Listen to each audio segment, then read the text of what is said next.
Thank you, Mr. President. I'll speak a few minutes on a business before the Senate here.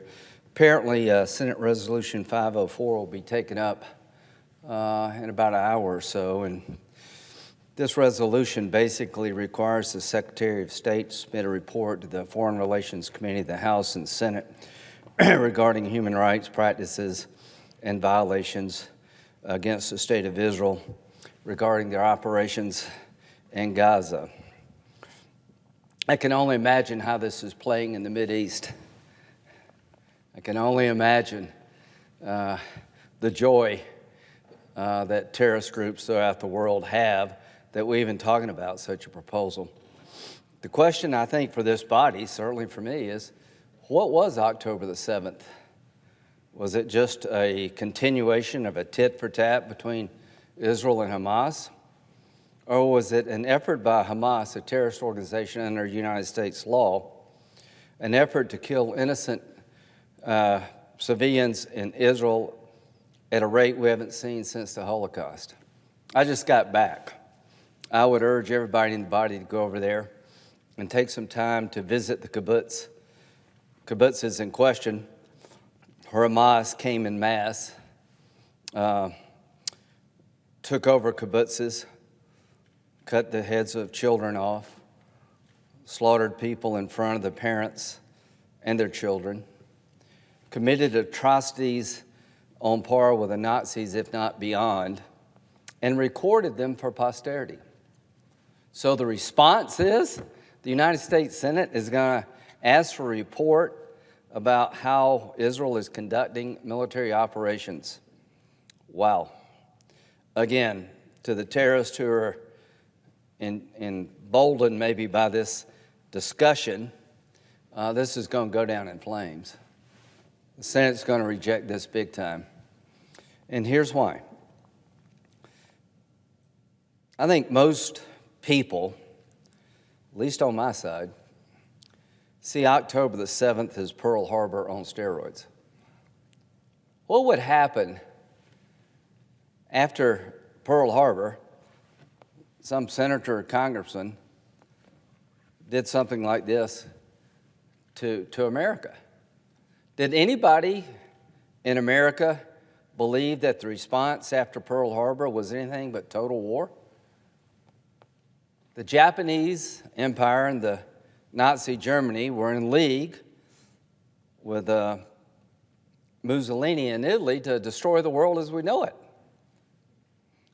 A surprise attack against our forces on Pearl Harbor, December the 7th, 1941, awakened this country, and we embarked on a noble crusade, I think, as General Eisenhower, eventually President Eisenhower, described in destroying the Nazi regime in Imperial Japan.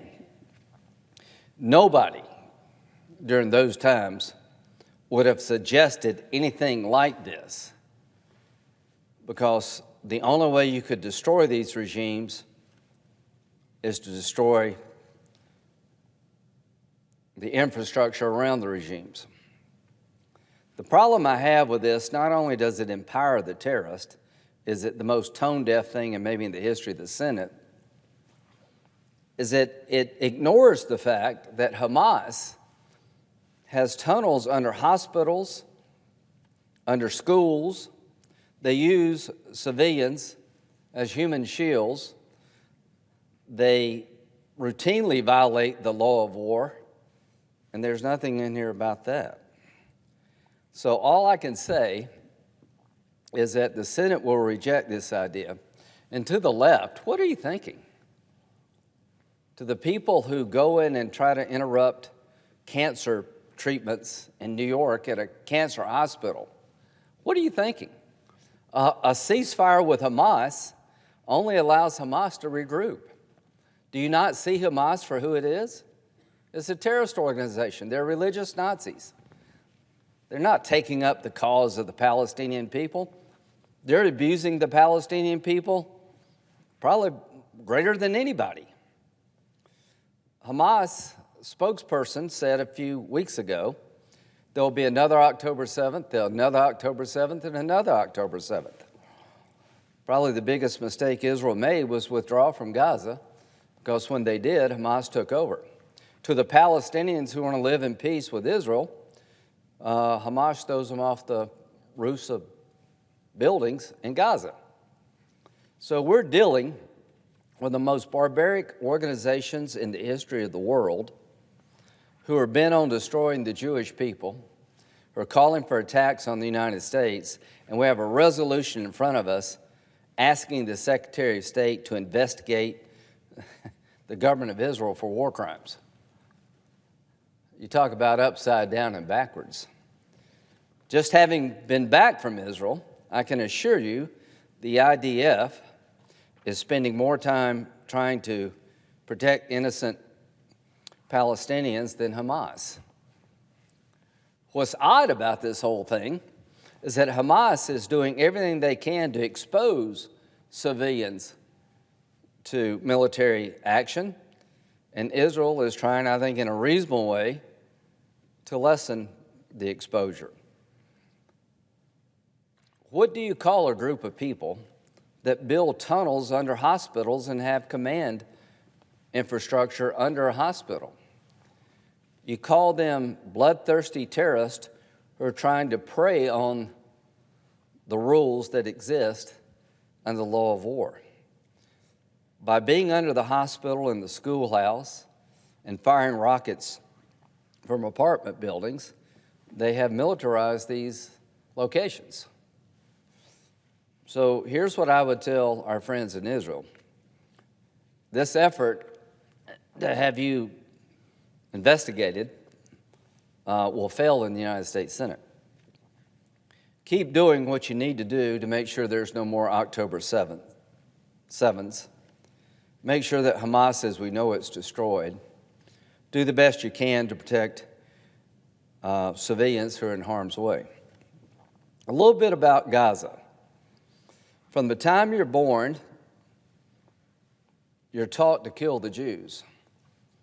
The most radicalized population on the planet, I would say, is in Gaza, and a close second would be the West Bank. When Germany and Japan were destroyed by military force, it took a generation to change the culture. So the Prime Minister of Israel says his goal is to demilitarize and de-radicalize. Well, the way you demilitarize, you destroy Hamas as a military power. They have, I think, about 24 brigades. If we end this conflict with their military capabilities still standing, we'll have made a huge mistake. The idea of anything but unconditional surrender in World War II was laughable. We used 2 nuclear bombs, and that's what it was required to get Japan to surrender. So when you look back in history, the invasion of Japan that was being planned could have resulted in up to 1 million casualties of American forces. We brought that war to conclusion by using 2 atomic bombs that eventually allowed unconditional surrender. Anything less than unconditional surrender in World War II would have been a mistake. Anything short of destroying Hamas militarily would be a mistake for the ages. If Hamas is still standing militarily after this attack of October the 7th, we will all pay a heavy price. The world is watching. To the world, if you see Israel as the bad guy here, you're missing a lot. There is no moral equivalency in play. Hamas goes out of its way to make sure civilians are killed in large numbers. That's part of their strategy, is to require Israel to use military force in a way to heighten the likelihood of death by integrating their military infrastructure with civilian infrastructure. So we'll have a vote here soon. This resolution will fail, but the idea behind this resolution is scary to me. You need to go to Israel and get briefed about what happened on October the 7th. What happened to the women, what happened to the children, what's happening to the hostages. If you go and have that briefing, and you believe that the only response, and if you believe anything less than total war to destroy Hamas is required, I'd be surprised. What would we do if this happened to us? What would we do to any terrorist group or government that brought about such atrocities against the American people? We would hunt them down. We would make sure they could never do this to us again. That's exactly what Israel has to do. It will be a long time before the populations of Gaza and the West Bank are going to be capable, I believe, of living in true peace with Israel, because if you've been taught from the time you're born all through your life to hate somebody, to learn math by the following: if you had 10 Jews and you killed 6, how many would you have left? It's going to be a tall order to change that population. But here's the good news. We've seen from Germany and Japan it can change. It's going to take a lot of effort. I am willing to help the people in the West Bank and Gaza once Hamas has been destroyed. I am hopeful we can do a deal between Saudi Arabia and Israel, normalizing and effectively putting an end to the Arab-Israeli conflict.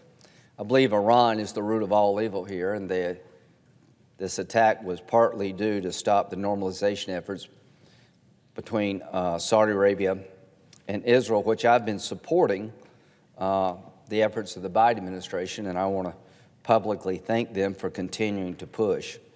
I will do all I can as a Republican to help President Biden bring about normalization between Saudi Arabia and Israel. That would isolate Iran. It would effectively end the Arab-Israeli conflict, and one of the benefits of that deal would be to give the Palestinian people a better future. But this resolution is not only off base, it's dangerous. It's doing harm. It sends absolutely the wrong signal at the wrong time. So to the people who believe this is a good idea for the United States to launch an investigation of Israel as a potential war criminal after October the 7th, you have learned very little from history. The proper response by Israel is to destroy Hamas. The problem Israel has in that task is Hamas is trying to make sure Israel kills as many innocent people as possible. Therein lies our dilemma. So this is a horribly bad idea. And to the American people, put yourself in the shoes of Israel. An attack, barbaric in nature, that's designed to destroy you. Hamas's goal is not to liberate the Palestinian people, it's to kill the Jews. Hamas's goal is not to bring a better life for the Palestinian people, but destroy the lives of the Jewish people. They are religious Nazis. If you don't believe me, listen to them. They will not hide their agenda. They celebrate it. The SS tried to hide their war crimes. They tried to rebury bodies and destroy the concentration camps, but they were unable to hide their crimes. Hamas filmed their crimes. They want you to see what they were willing to do to babies and to women. And the question for the world is, what is the right response? The right response, ladies and gentlemen, is when you see evil, confront it. When you deal with people who are willing to destroy children,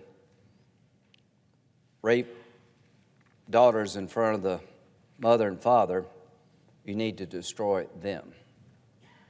So not only will this resolution fail, I believe the United States Senate will ensure that Israel has the latitude it needs to destroy not only an enemy of the Israeli people, Hamas, but the enemy of mankind itself.